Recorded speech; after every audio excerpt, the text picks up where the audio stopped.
But we're going to make this mango. I'm going to use it on the baby machine because I wanted you to just see it. I brought this out for high-end restaurants. It's $5,450. Could you start up a business on it? Yes, you can. But you're going to work long hours. The machine will run 24 hours a day. Will you? Probably not. But it is a way to get into business, and it's built of all the same designs and materials of all my machines. I have no lesser quality. Just because something costs $30,000 and makes 11 gallons, it's the same quality as something that makes 3 quarts. So let me invite Sadie to leave. I'll sanitize my hands, and then we'll get to work. Come on, sweetie. Come on. Paula wants you. Here you go. She runs the place, if you haven't noticed. Now, have you seen the hand sanitizer? Here we go. Okay. So, I've got my sugar measured out, my water, and my flavor. And I'm just going to combine all 3. I've got 2 quarts of water and my flavor, which was half a quart, and then the sugar. And my recipes, unlike Jeff, aren't secret. They're all up at my website, emerythompson.com. So anything you see, what do you think we have up there? Do you think maybe we have 30, 50 flavors? Yeah.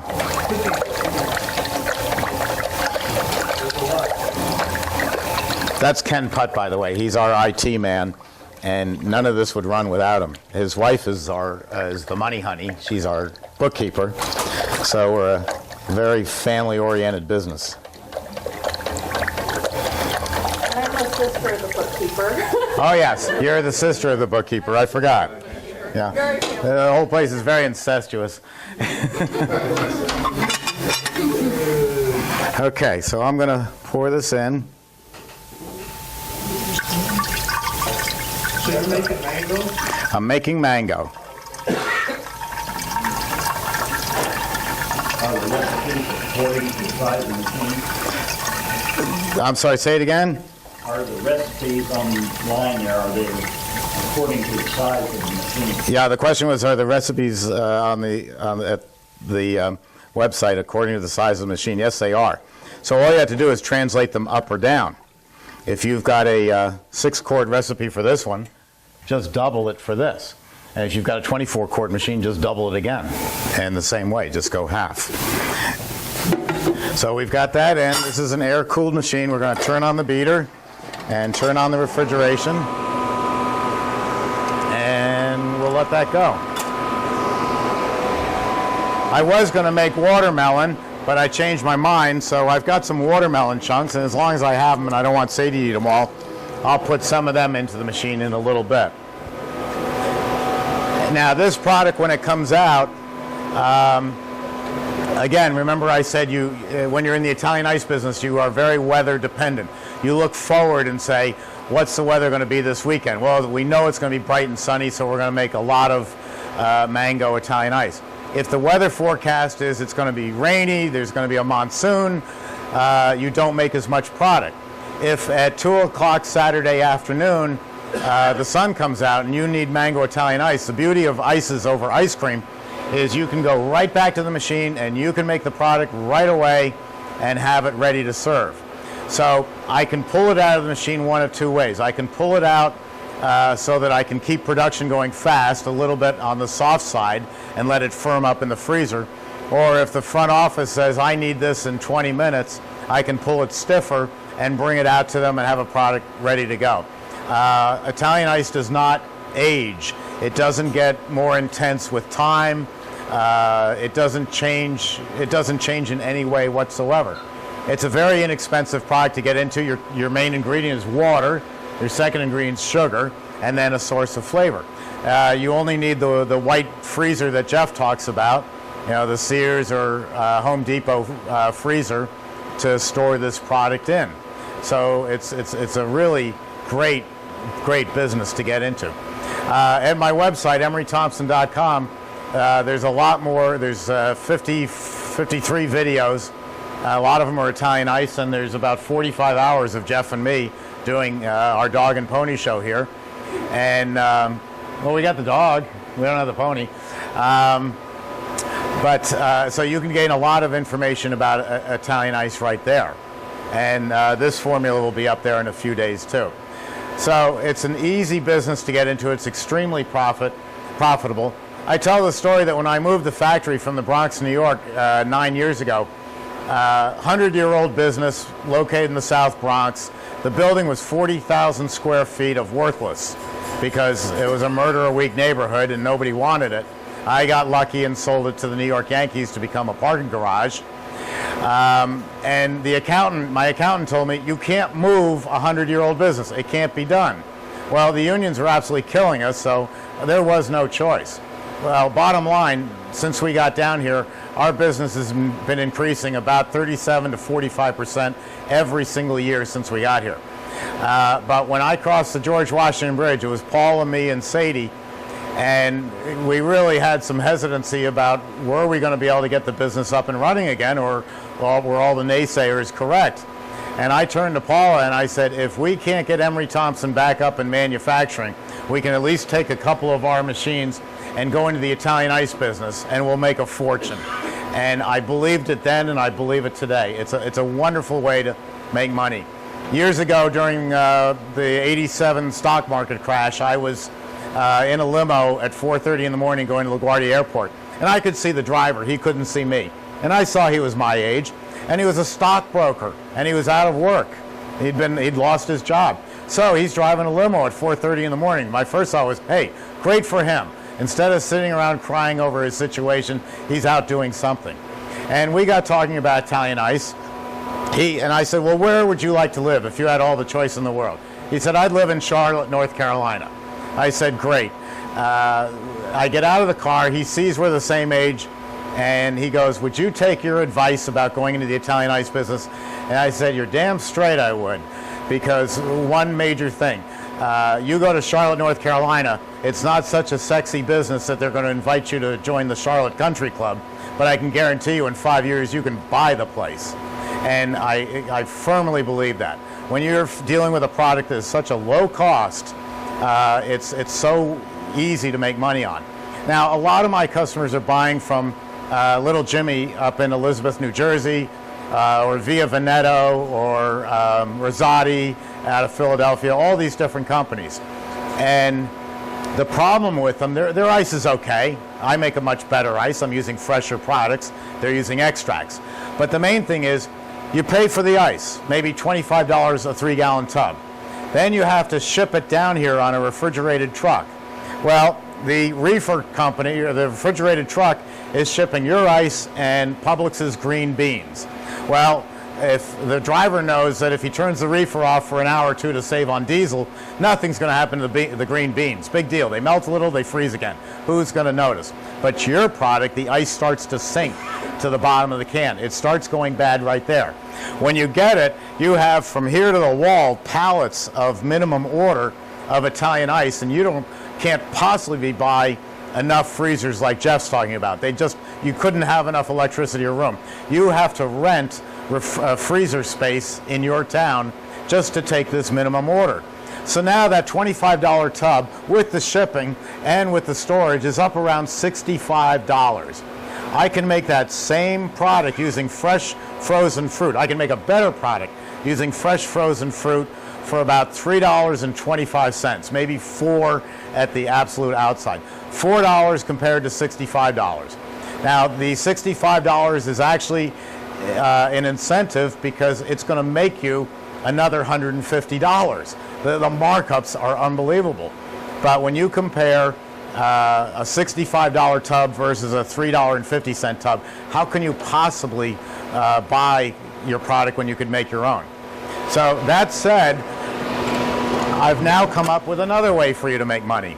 So here we are in Brooksville, Florida, the middle of nowhere, and I'm making my own Italian ice with an Emery Thompson.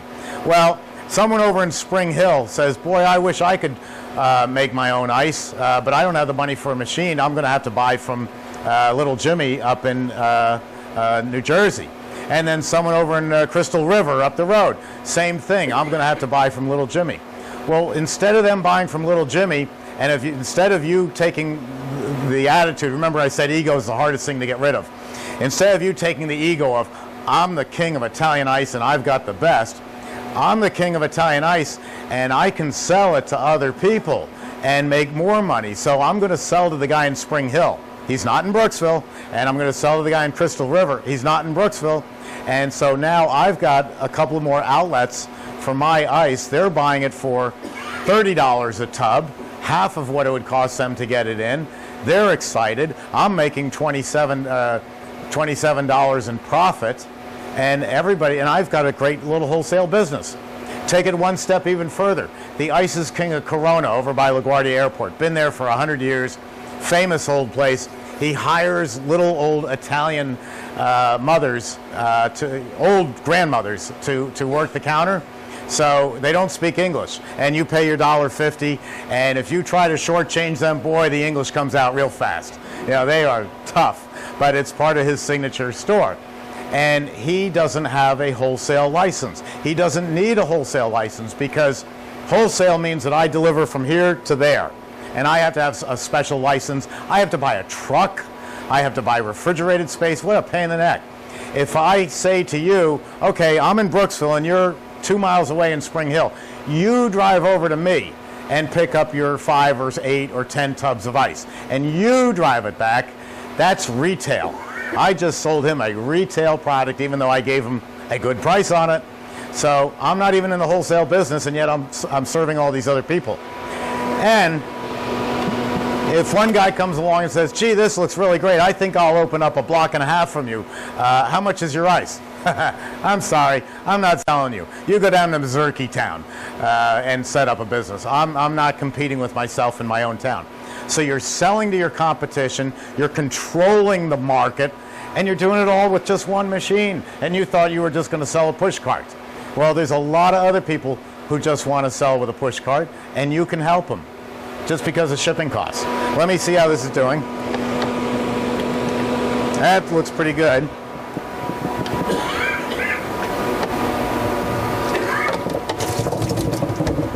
And see, you weren't reminding me. I forgot to put the chunks in. So I'll just add them as it comes out. Let me just rinse my hands off.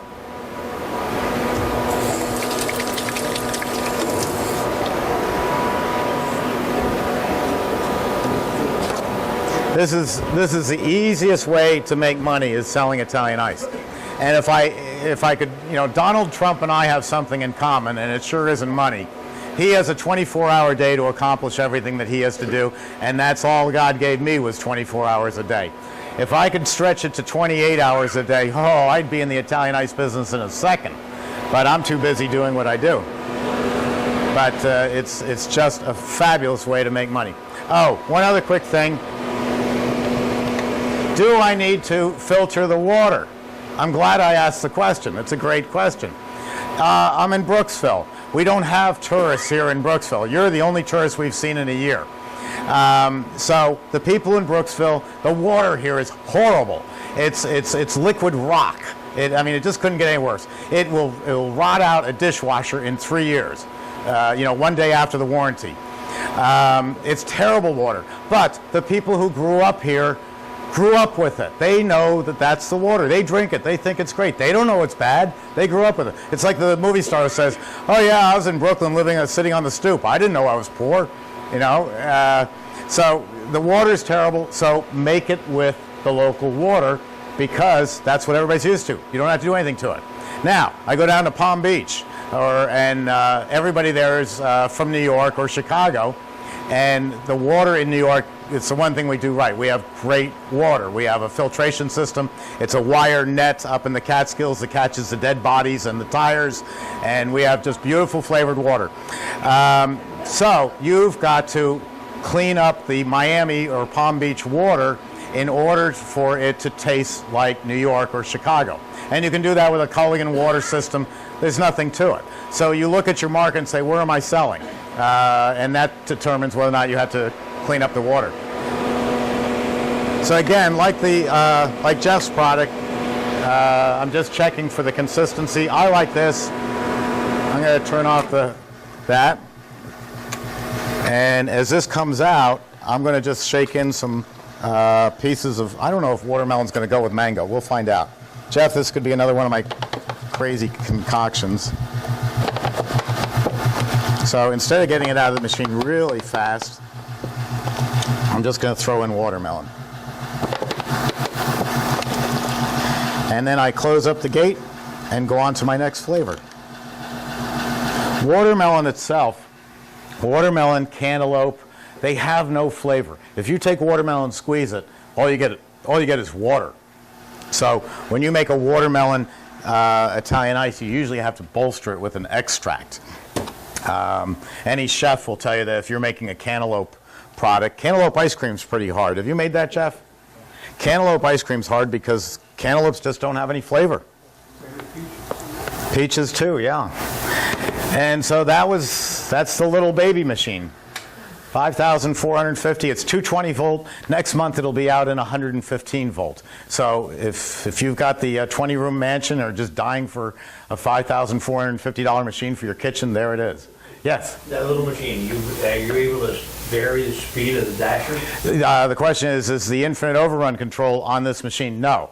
In order to keep the cost down, we've not put it on. It's set at a set overrun, which is the same as the Italian machines for gelato.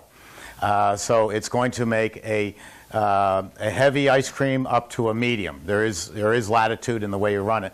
And then Italian ice, the air content doesn't matter about the speed. So it'll do gelato, it'll do super premium ice cream, and it'll do Italian ice. It will not do Breyers. It won't do the high air content. So I know you're sick of me and this product, but come on up and try this. And then, gee, you're all running up so fast. Now, I won't make you eat anymore. And then after this, we're going to take a tour of the factory if you like. I'll show you briefly how they're made. If anybody needs any DVDs, we can see Ken, and he'll help us.